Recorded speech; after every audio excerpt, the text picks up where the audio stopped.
Waya Yesu afatasi maya o te file muso se ngaluenga pulelo umatai o te loto atu fili mai sasa si fo tonga po o matua ia sila fea po le fea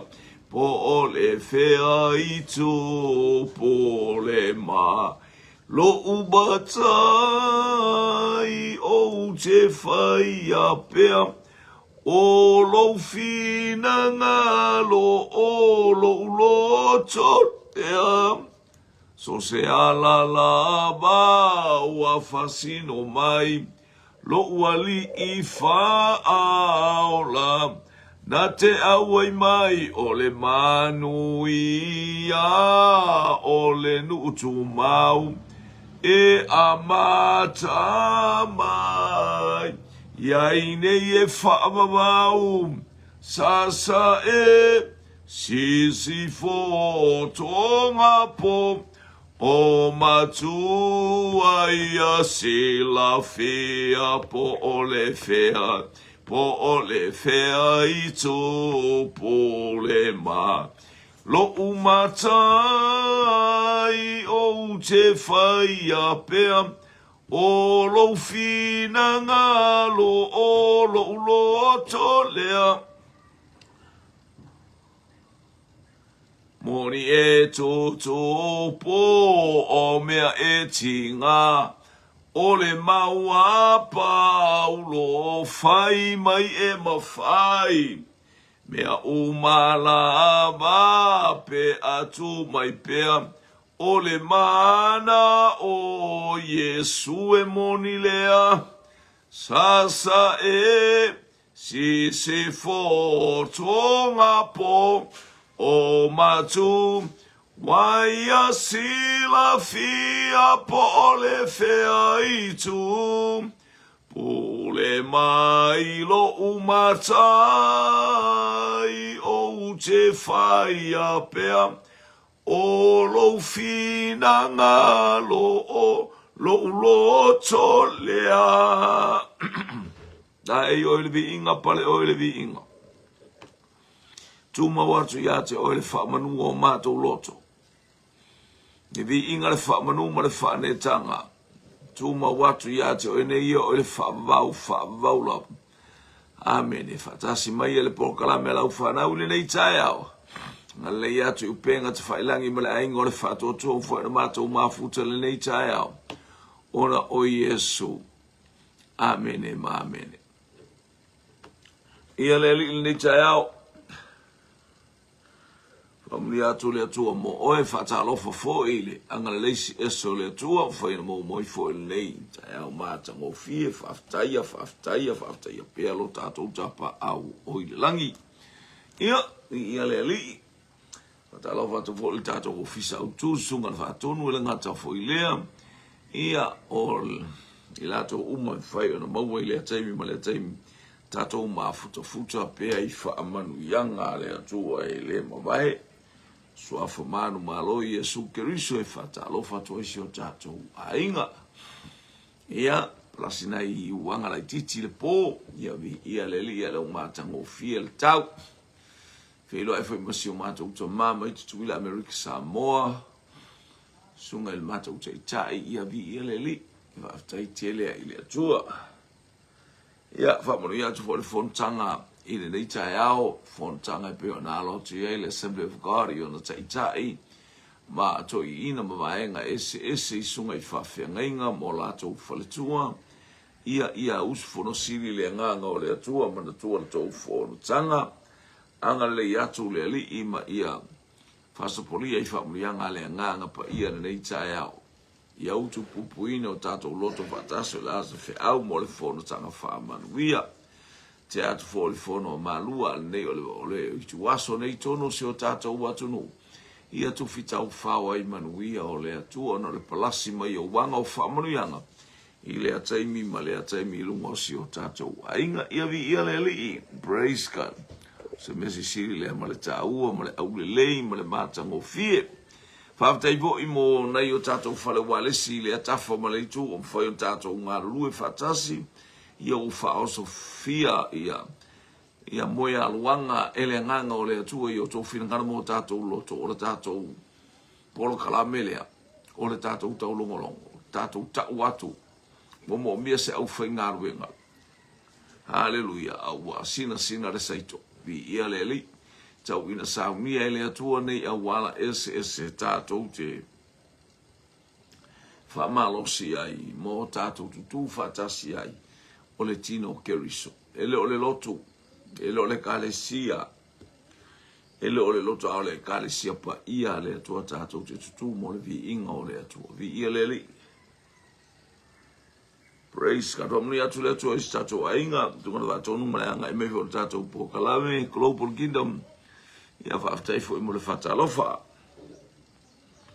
O le ua iltusi a Tesalonia, mo Tesalonia, nung ta bua mua le la wa mata atu ai. Ia po whelme ngā tai, ia o le whiauna le atua nei tai au. O i mātou o Paulo masili wano ma Timoteo la mātou tusi le nei i ekalesia tangata Tesalonia. O ile atua lo tātou ta mā, hallelujah, le alii o Iesu Keriso. Ia te outou le lofa tu noa ma le manuia, ma le mai le atua lo tātou ta mā. Ma le li o Iesu Keriso, ia o le whawheiro. Inga lea al tamo Paulo, ia o siluano o te o sila lea, o le ngole o sila a. Ia Paulo ma sila ma Timoteo, ia o le mana whatalofa i le kalesia, wapena po whatalofa atu le neita au i le kalesia. Ni ngata po tapo inga, na yu tatou wa inga, angelu tau ma le whatatua, ni ngata po le malol, wha malosi. Mo pape mai la usu le neita au, te epe ise mea ua. Hallelujah. Pena tau mafa sauti, ia waisa wiputie. Waisa wiputie. Whaite ua e mole manawai. Hallelujah. Ia le li. Ia ngare leile atua ma pa i atu le atua. I le tauta inga o le tātou wha moe ia le li. Malue po ia te autou le lofu tu noa ma le manuia le ngata ina ofu atu le lofu tu noa ma wea i tangata loto maulalo. Te te ele atua i e wha maua lunga e fua ina lea lofa tu noa i e wha maua lalo o ka wha maua lalo sili nisi uma ia te i tātou ia i kako wa fia kama pe ia tātou inoa. Wai la wara tangata ia sili tangata uma ia te i tātou. Ai alo eseli tangata whaale tonu. Vi ia le li. Ai ia sili tangata uma. Ia o tātou iloa. Hallelujah. Taita ina i tātou wele nganga pa ia o tātou iloa tangata. Hallelujah. Uma ina ia ili manuia o le atua ia te. Ia utou. Ia te utou le loftu noa. Male manuia. O le atua tātou to ma le li o Iesu Keriso ia whaftai nganga pa ia whamanatu mai. Hallelujah, ina ia whamaua lalo o mātou loto i teimi uma. Hallelujah, ni ia le li. Tai au nei le tāpena le mauti o ima. Ma le mātou to mai. I lus mātou ti teipo le amanaki po whelme mauti fio iai. Ia, swafo Iesu, ia. Tai ane fo isi pelua e mautinu ti, pelua e tutongi le matou iputi. Anga le me fo ile atua ule ave ta'avale. Hallelujah, ile matou ta'avale le neita e ao. Hallelujah, sau le ale le mana le toto. Au fa asal matou a ingi to e ave, ai le fo e fa atanga pe a o mai tua ele si se fe ave i el vai fi au. Ia alofa atu mo le tatou a inga. Hallelujah, e fia faiti fatasi fo mi matou ia fea nei ile amanaki po fea le mea e fa pe atu le nganga e fatari ile mo il fifi au ia le atua na lo ne atato mafuta ma sta uma fasa uti pia e mo malni tai au ta lo fasel angelu tau ia te ia la tulto ina tau ma vatu sauti. E te tau ona mātou whaaftai e lea unoa i lea tua ona outou, lea usoe, whapei ona tusa a wa tupu tele lava lo outou whaatua tua. Hallelujah. ua whaateleina foi lo o tō whealawhani o tō uma la batai tō tasi e sele mangar kak whealawhangi a e sele manaia o le whai upulea haleluia ua tupu tele lo o tō whaatoatua ma le whaateleina foi o lo o tō whealawhani o tupu le whaatoatua tatou whaatoatua e tupu o tatou whealawhani langa a mai ai tatou whaatoatua le upu le atua whealawhani. Speaking of love each other, mineta o le lofo o le atua, whaatai i le atua o lona whingalo lea, ia ta ita ina i tātou. Hallelujah, le whaavai o lona malo o le alofa tūnoa. Na maliu ke riso, a wina mai le alo pele o le atua. Hallelujah, ina ia le whano se tasi e whatua tua ia te ia. Ia, whaatai e io tātou loto i le atua ia na whamrianga, ropeta pele masina, tālofa manu reua, malo le tatalo ia le lifa muni atu le atua ia te oele tina tatalo haleluia ropeta masina ma le ainga atonga lo fatele atu mo ulua ma le whanau vi ia le li ia i foi siaso e feilo ia munga le vi inga o le atua haleluia le matou te mita ia te outou o i matou nei lava i e kalesia le atua ona o lo outou ono sa ima lo outou whaatotua Iona posa wanga uma mapopuanga ua outou wha ato ai. Teimi sawaina le e teimi e o le tala inga le a Paulo. Ia le whaingofi o le whatoa avato le whe au o le tala le leia le atua. Ai Yesu Keriso. O lai le tala le lei wha le atua i tangata iutai. Tātou te tali tonu i le atua. Ia ai pauare ana le tali tonu ai le o laina le mea o na whai a e o laina pe mai Paulo o ilolo utou ma ele ngā i le atua ai le tusai ma le poto na ia te utou te ola so na fai fa pena fo tato wola mai tate ita te le ata o se silo tu lunga to le lotu sata au na ia io tato uma ese fo ile o mingo le fa o tanga e pe ata watu ia tate ita o afu ngafu le kau ke ola o afu inga whaara kanga o le kau ke ola ia o lunga ar tātou vai tātou te whaia tala a lunga ar tātou le malama pe o la Paulo na o whaia ia me lunga o le mana a loto whaaftailo le apostolo no le ono saitele wa tupu ia te ilatou wina i pupua ngāra tau whaaleanga matala tangata whaia tu ia te ilatou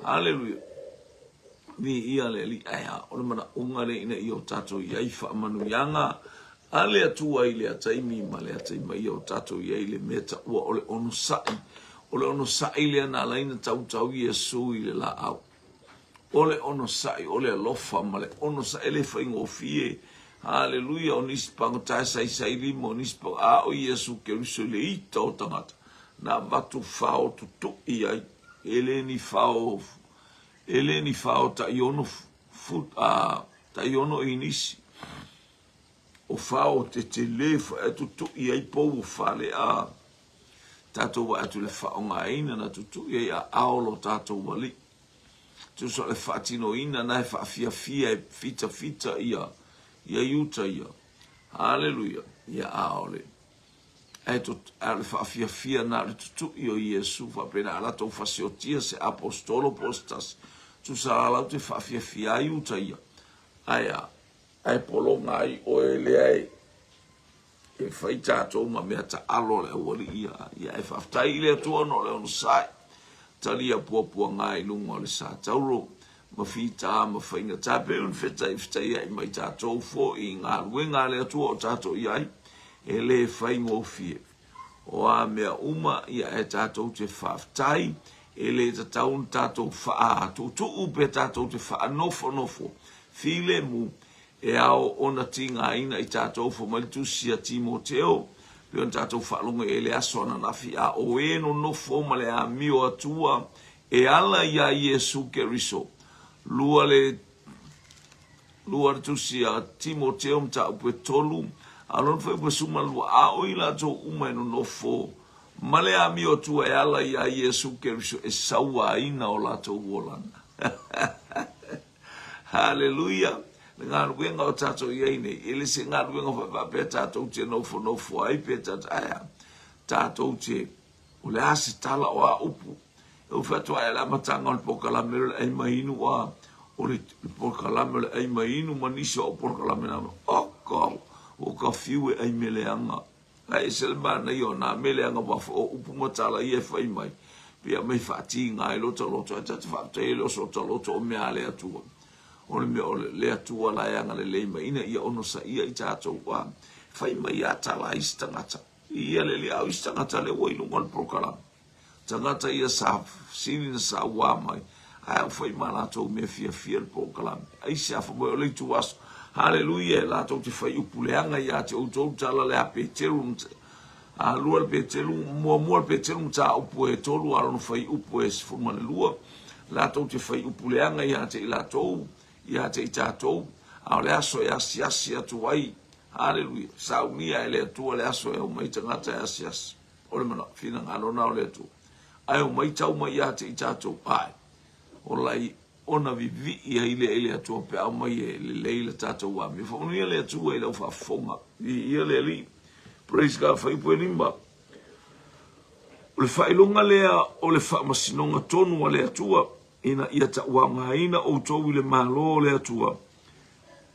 o le mea lea e tinga ina ai o tau tatou tinga ina o le whamasinonga mi o tonu le atua na o le atua e sila ia te i tatou ngā luenga o e whaia ngā luenga o lo whati ngā mai tangata pe whai upu tangata o le ala ma le toa i ngā whainga o lo o whataba le vale ai o le tangata i lunga o ngā umu a asa tulau haleluia pe o sakaraka me sakoma apiteniko la le to fa mai tangata e te lua to lua ma le nganga po e fa ta vale ai no fa pesole e se mo ka ki o ma lo se ele o oela au le nganga po ia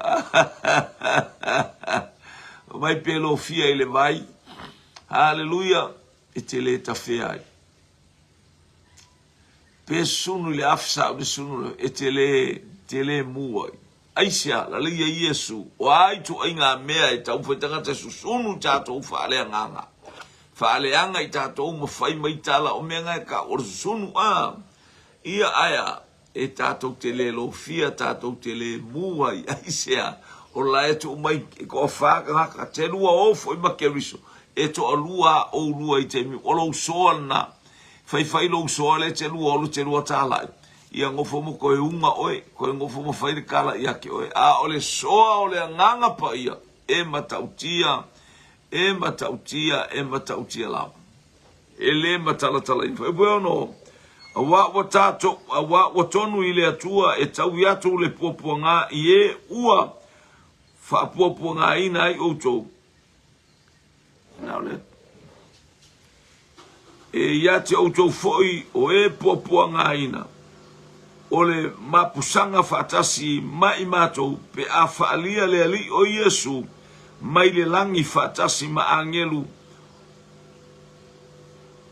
olona malosi ia tawile o tatou popoanga ni ele li e popoanga tatou te falongo e a tangata ia e lena fa popoanga ina tatou ia e faima fa manu ia wana ga ole tu e tawi masu ai au intatala ina ele atua loto i lato langa luenga ngā le nganga pa ia tātou walolofa ma yo tātou whai tāla i fia tāla leia le atua auna i tāla i maleita auna i tāla i male mana oi to e tau i atu oe ia tātou tāla i malo tātou talitonu ua tonu i le atua e tau i atu le poponga i e ua wha poponga ina i oto o le whina leo le atua e tau i atu ai e tatalo i le atua ta mafa afta i tele a mo poponga la si la fia i le atua o la ki a fōringa ma tātou mo whea le loto wha manga lo whai bue fitu e ia te autou foi o e poponga ina o le mapusanga fatasi mai matou pe a whaalia haleluia le li o Yesu mai le langi fatasi ma angelu o lona malos e tau mai e popo ngā autou popo ngā fo o tangata fo o lofu ui mai ele popo ngā e whaamanuia ia ile atua ona o oe. La le winga o le talanga o oe le te tala. La fo isi la fia mai ele atua e te talo ia whaamanuia atu ia te ila ato oe whai upu mai. Whaamanuia, e tu ualo, e tu fa. Ai e whaamanuia ke le se whaamanuia ngale atua mo oe.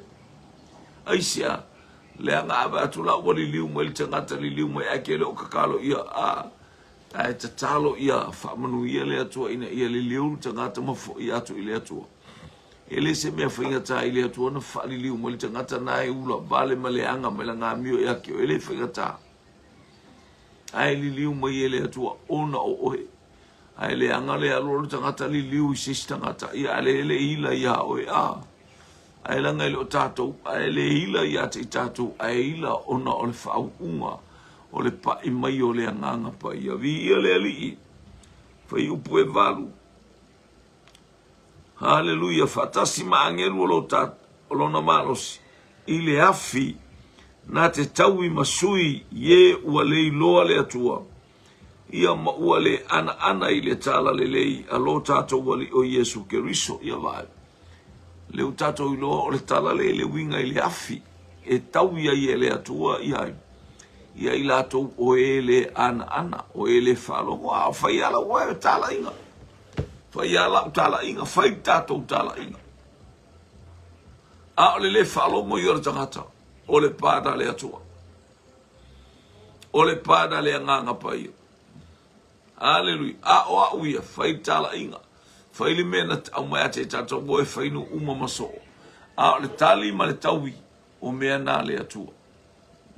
Fo i le atua le vi inga. E whasala ina i le atou lava i le whanonga e whaavau lava. Ia te a maleli ma le mamalu o lona malosi. Ia, e le mana o mia le malo le atua tangata le whaalongo ma tangata le usta.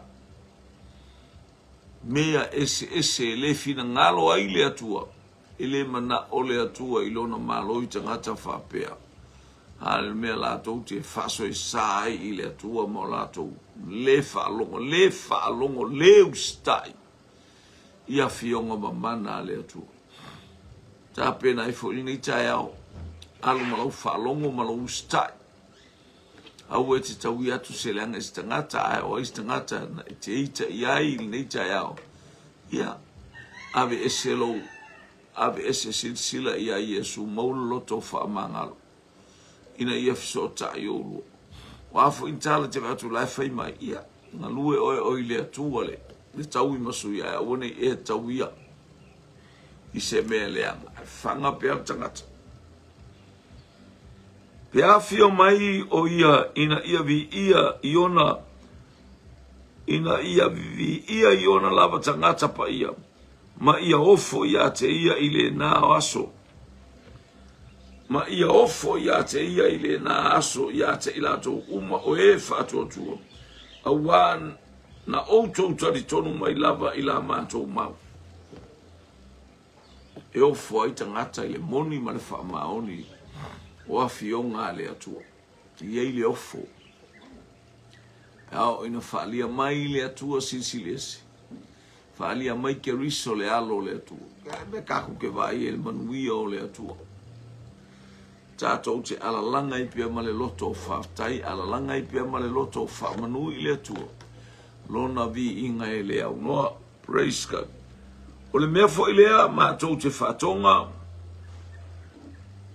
atua i ele au noa mo outou, ia tau au ngā ina outou, e leo, e lo tātou atua, ia wala awina ma ia wha ato ina e ia, male malosi le loto fia uma o le anga le lei, mga ruenga o le wha atua, te whafonga mai, o le mea lea ma tau te whatonga, ai ele au noa mo outou, ma whanga le whekak pokala me kak whamalosi ai.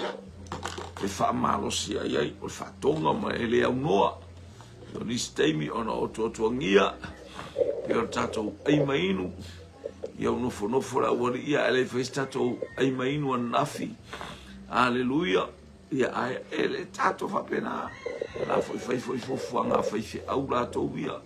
o le ftau ia la por kalame o le ai mainu ia ala o le sa fatali la malo ia fa tai ia te lo fo ile o tala fe ngai fo mo a tala fe ngai le ia so le o te mi ai manu ia ai pesa o ile afiafi wanga ia tu ile li mia umalava fa pena a malotia ia o se tau fo ile mo o to manatu o itato le sona o ma vai atu to eta wa o ma to baba ai ma to eta talo ai ato fo ya le bo le por kala me le ata mi ma le ata mi o lo te mi na eta talo ai lo te mi va pe o ile lo te mi le uta talo o vala fa lo o te lo talo mo por kala lo u tu la le o te talo ai ile li o le melea o le mea fo ilea ma tau te whaatonga atu. Wai elea unoa mo outou. Ina ia taua ngā ina outou e lo tātou watua. Ia wala wina. Ma ia whaato ina e ia le malosio de loto fia uma. O le maleanga le lei. Loto fia uma. O le anga le lei a. O le mele fai lo tātou atua ia te i tātou, wala wina i tātou, wha ina i tātou. Hallelujah. Ia ta ua ngā ina o tō i lo tātou atua, i o mea ima ina ia hawha i tātou, ta ua ngā ina, wha ngā ina i tātou. Hallelujah, sia le upo le atua, ma le nganga pa ia e lea unoa, ana wha amunu ianga mo i tātou i lea taimi, ma lea taimi. Ina ne iwawe luluina o outou lo... Oh, sorry. Ia i le wawe ma ilaro. Ma le fia, o le anga le lei. Ma le ngā luenga a le whaatoatua. Ia le tātou lo, o le whaatoatua, o le whaolaina ngā. Menga ka o le whaolatanga. Whaolaina.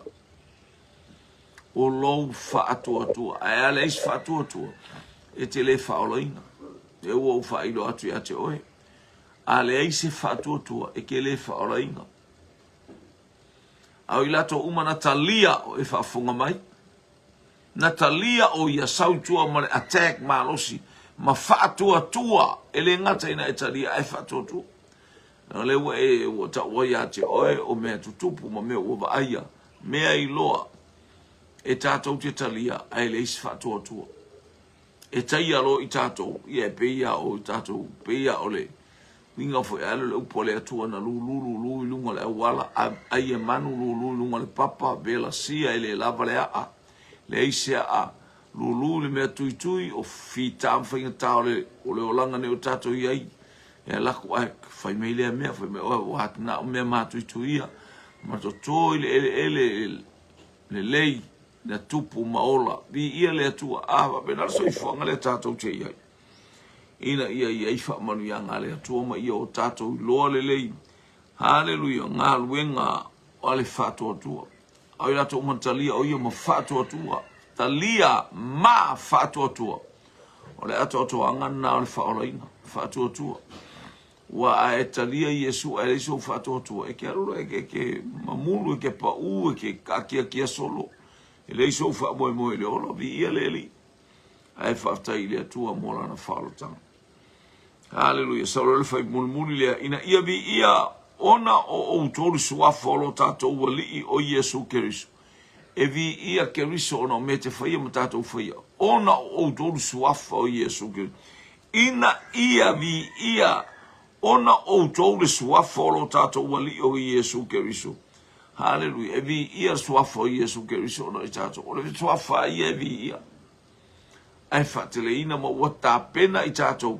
O mea le lei tātou te whaia, o mea uma tātou, o le ai ei whaamanu ianga le tō whatalo whātou Hawaii, good morning Hawaii, Waikiki Beach, whatalo whātou sunga le au auna le atua ngai mai, Brother Hunt, hallelujah, Paulo a Tony Hunt, vi ia leli, ia ili anga le lei o le atua. Ia vi ia, ina ia vi ia, ona o tau le suafa o lo tātou wari, ngā ruenga le lei tātou te whaia. Ngā ruenga lei tātou te whaatino ina. Hallelujah. Evi ia i suafa o le atua. Watu ina mai o ngā ruenga tātou te whaia. Evi ia i le atua. Hallelujah. Ai le vi ia no stato lava ma losi mani mea tato te whaia e unu. A whaia le ai male atua. E le vi ia ile atua. A o mea tato te whaia wa tato whaia ina ia whaia male vi inga e mai tonu o tato lutu. Ma outou foi o iai. Ma outou foi o ia. Ina ia vi ia o ona outou suafa o lo tatou wali I o Yesu Keriso. Ma outou foi ona o ia e tusa ma le alofa tu no lo tatou watua. Ma le ali o Yesu Keriso le alofa tu no na o le atua watu inatu I ate oe. Tato I le aso nafi le alofa tu no I le loto maulalo. Wa o le funga o le la awisarona o le Susana Oivan. O le ata o le loto maulalo. Na faua I le malofa. Fa pene ai o. E wina o le tupu. E wina o le ali o Israel. Au te mana o le nofua inga ne ia fau mai lalo. Nā la ina fio mai ke riso I le fale popi. Hallelujah. O le funga o le la au Isaron. O le Susana I to tonu o la au tala tala. Waiva ele me mau me le Susana. E kauanga. O le e wila ina tala tala. O le manongi. O le ata o le fau unga le atua.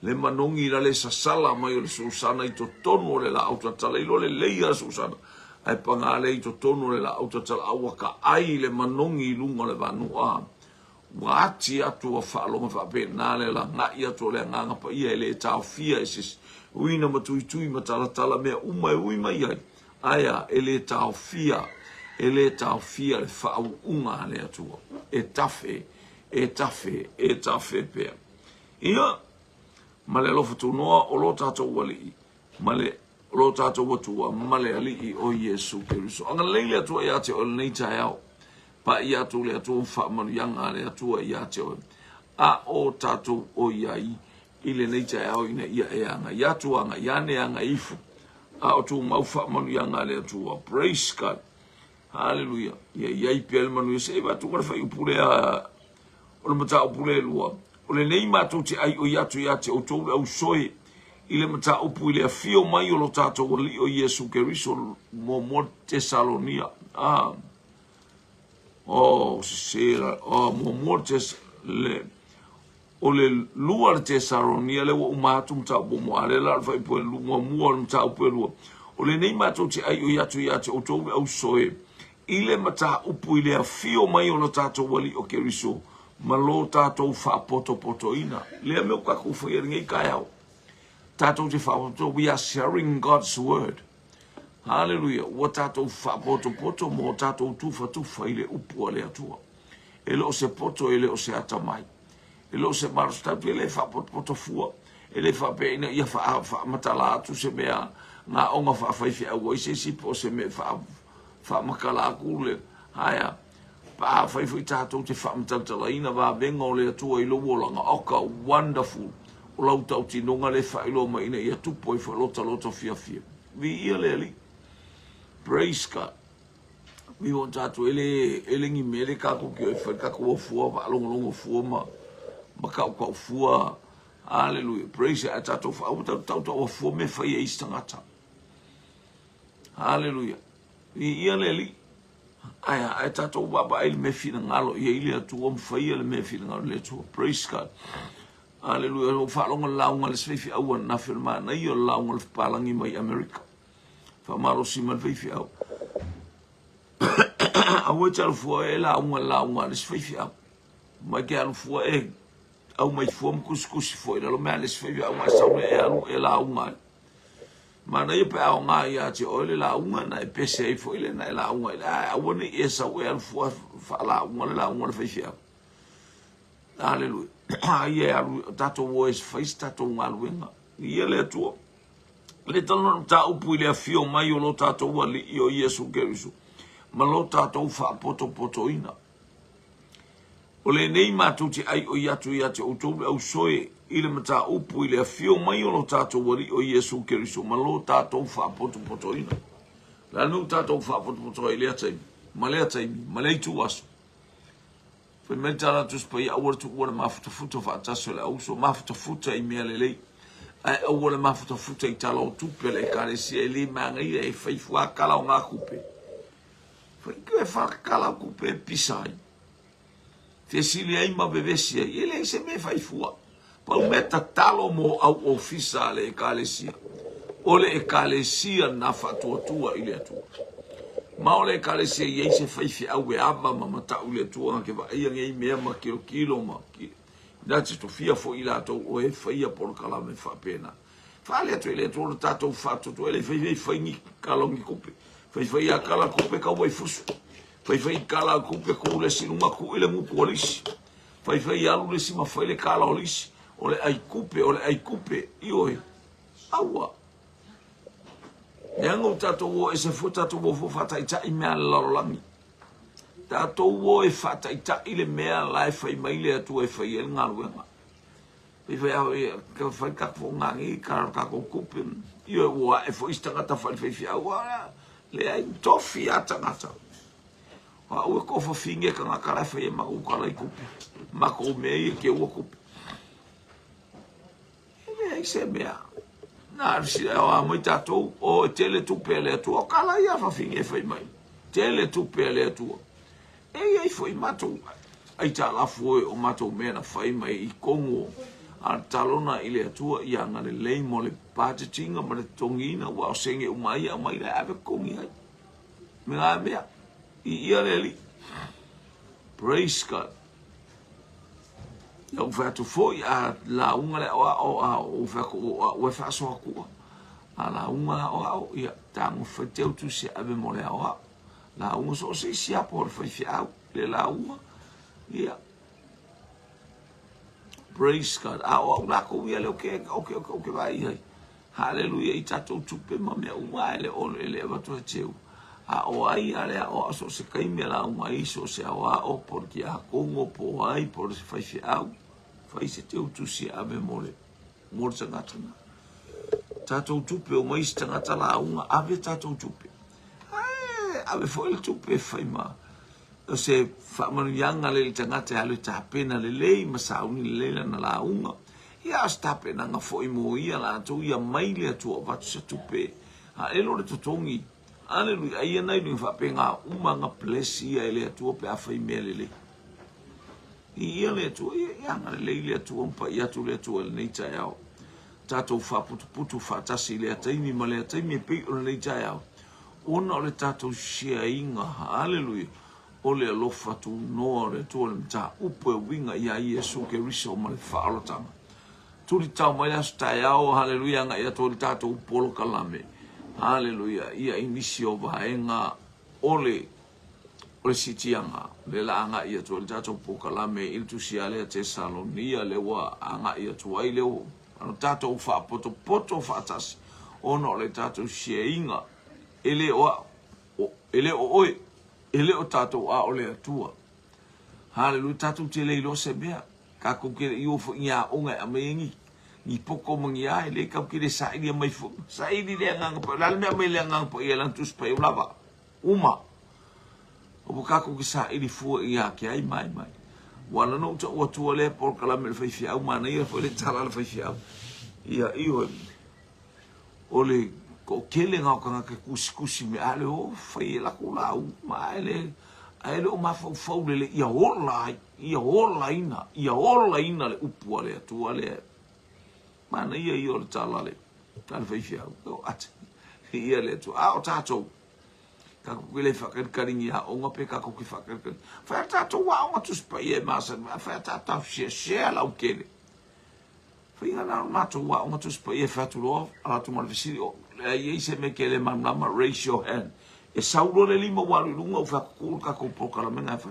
ai alu ola me la so ngal wa ko ya le o si mai le lima o le fia mo o wonge ia lu pongi sale u pole tu ai si mai lo lima fa ya ma il fisili por al fisili le ale uso ma tu fisili o col fisili ta un tal noi o le fisili ta una awai ile fa to tonga ino le tangata ma fa a upenga ino I tato o le fisili la e o nga ya ke o nga ya ke ka ko ma ya ke lo fisili so wa e ala ile o le se ia ola wa una fo mek le finga hallelujah ole on tu spa ia mako e ke fisili ai ese me pe fa pe ma e ese me fisili ai io e alo wai le fa pe la fa ia nanga o le fa ia o te lo fo ia ula to le fufu o le ala ia o ile au ia fa mo ia le to ia te o ia fa mo ia to le to te foi vol ne ia ta o ma le to fa poto ta to fa poto ono le ta to baba ia to ile li